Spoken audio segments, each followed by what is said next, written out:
I'm Michelle Lightworker. After over 20 years in the holistic and spiritual development industry, I'm sniffing out who's promoting high vibes all over the globe. We want to show you where you can find high vibes anytime, anywhere, every day.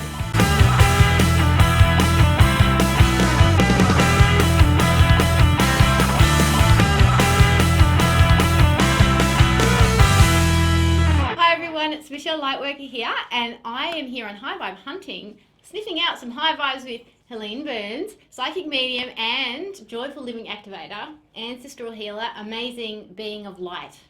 Thank you. So beautiful to have you here. It's a pleasure to be here. And I love Helene, and I love everything she stands for. She's an amazing person who has that sense of being real and authentic with your joy. Yeah. That's what I love about you. Yeah, helping people navigate their way through how to really be authentically joyful. Yeah. I love that. Yeah, and teaching them the simplicity of it. Yeah. Yeah. It's so cool. Yeah.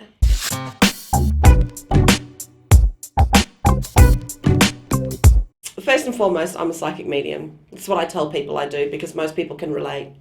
I know in terms of moving from one place of global consciousness to another, that is really 3D type language.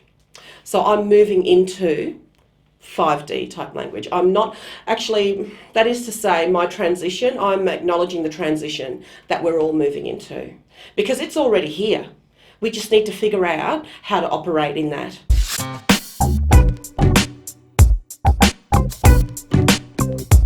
Spirit is easy and it's simple. We complicate it. Our humanity, our humanness complicates it. So that's my job. That's my calling, and that's what I do. I help people uncomplicate their humanness. Sometimes that means that we have a vibrational healing session.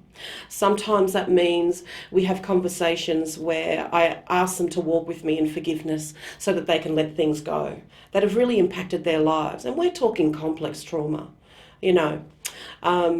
Sometimes that is just me being a psychic medium because that's what they need and that's where they're at. And that's okay too.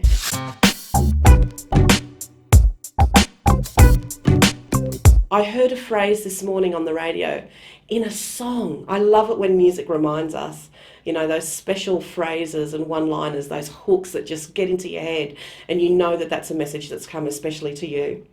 And it was, I can hold your hand, but I can't make you look to the sky. I love that. I love that I can walk with somebody and in every way that they need me to, I can create a space for me to hold their hand until they're ready to look. And I will be there as we energetically connect. I will be there for as long as that is required.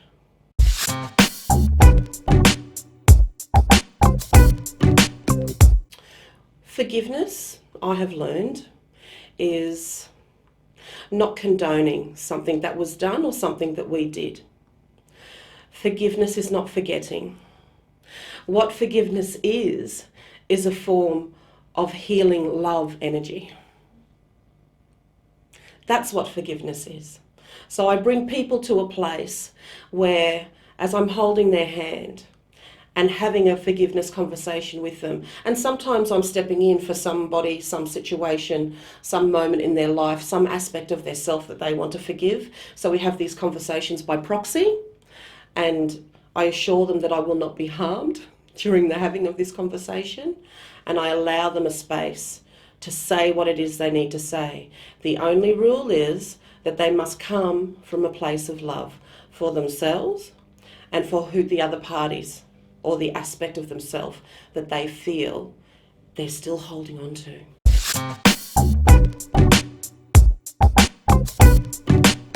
When I'm speaking with my clients and we're doing a forgiveness session, I remind them that the joy is already within them.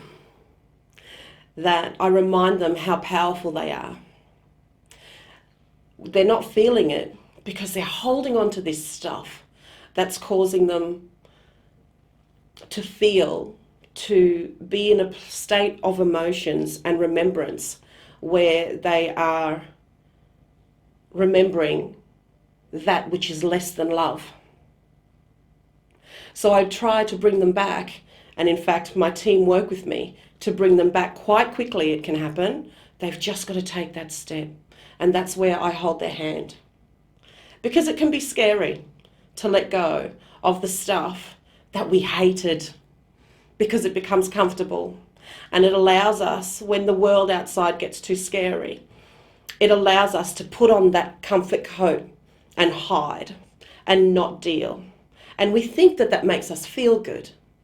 But when I allow them to plug in, because I provide a very safe space, when I allow them to plug in and remember what that joy feels like, man, you should see them take off. They're able to have that healing conversation with that aspect of themselves, with that person that they felt wronged them, with that situation that they felt they made a huge, terrible mistake.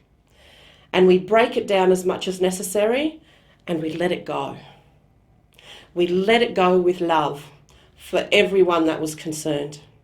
And we know, because we're working with spirit and our healing teams, that what we let go is taken and transmuted.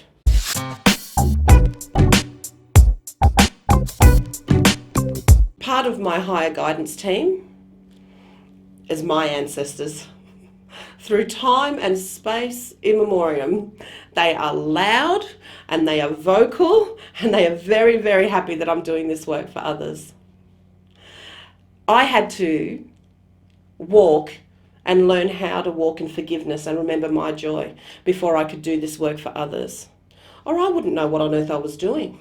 I wouldn't know what I was asking them to do. And that would be inconsiderate. And my ancestors want me to be anything but inconsiderate. So I ask them, I introduce my clients to their healing team, to their ancestors. And we call them all in, and we have this big jam session. And I have to say, when the ancestors are coming, when we sung them in, because I sing them in, I'm Indigenous, right? And I've got PNG heritage. I sing them in, and it's like a call and repeat. And I invite my clients to do the same. Ask, call, invite. You must ask, you must invite, or they'll just hang back and observe. And that's not what you want.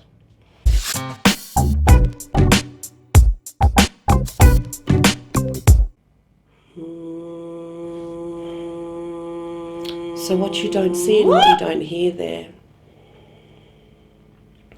And the first time I did that, I must tell you about that, is at that end when I'm resonating, that high-pitched sound, what's coming back to me is all the voices down past the ages. And it hits me, this massive wave of loving energy and ancient knowledge that has come from the time before. It's incredible. The first time I did that, and I didn't know that's what I was going to do, I started beating my chest. I started keening. And I remember rocking and these tears just coming out. And that was my ancestral healing. That was my wounding being cleansed. So powerful. I wish my human words could express the love that I am held in, that I acknowledge and wake up to and go to bed with and walk with in my dreams every day.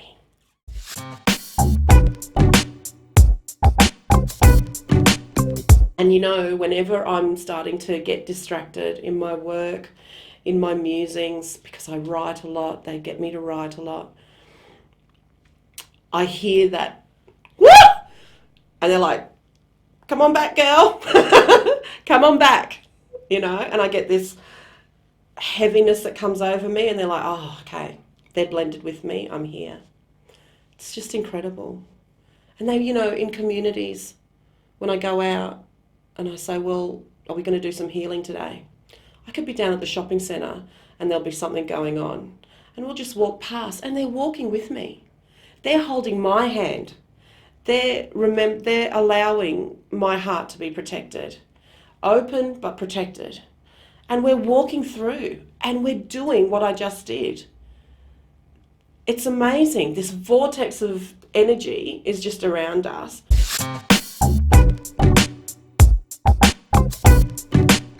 Again, my team will tell me, no, they need to do some toning, and they'll give me the pitch and I'll guide them. But a lot of times, because they've never done this work before, I'd say, it's all right, just ask them to step forward. That'll work too. My mob just like to make a loud noise. And I'm down with that, But some people aren't comfortable with that, and that's okay. But I know when they come in, I know I can feel it because my team go quiet to hold space.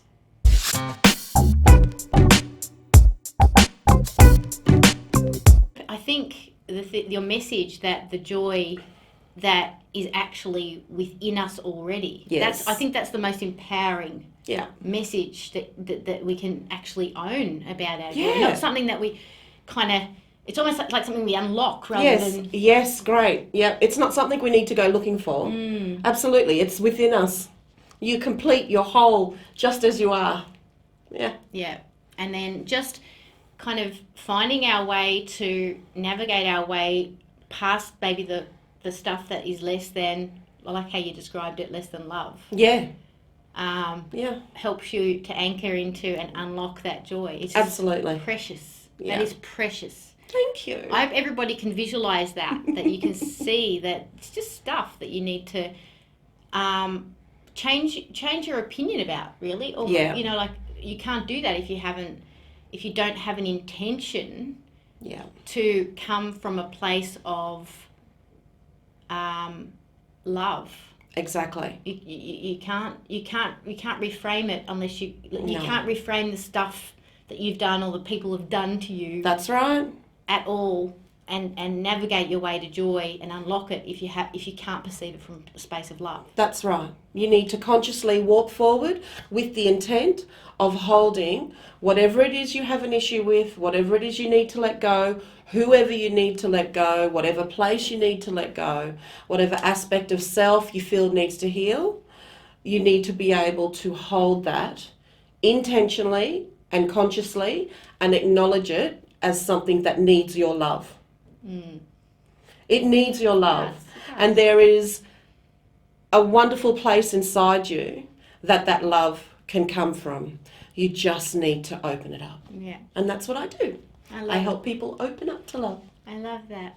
And like one of my principles is love. The 12 everyday Lightworker principles. One of them's love. One's joy. Yes. Goodness me. One of them's forgiveness. So 3 from 3.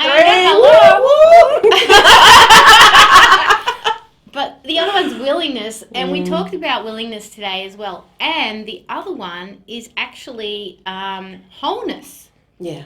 So, like what we're talking about here, it's really the epitome of wholeness, because we're not saying, these are high vibes, go get some joy. Yeah. We're saying, these are high vibes, go in and tap into your joy that's already there, which is makes you already whole. Yeah.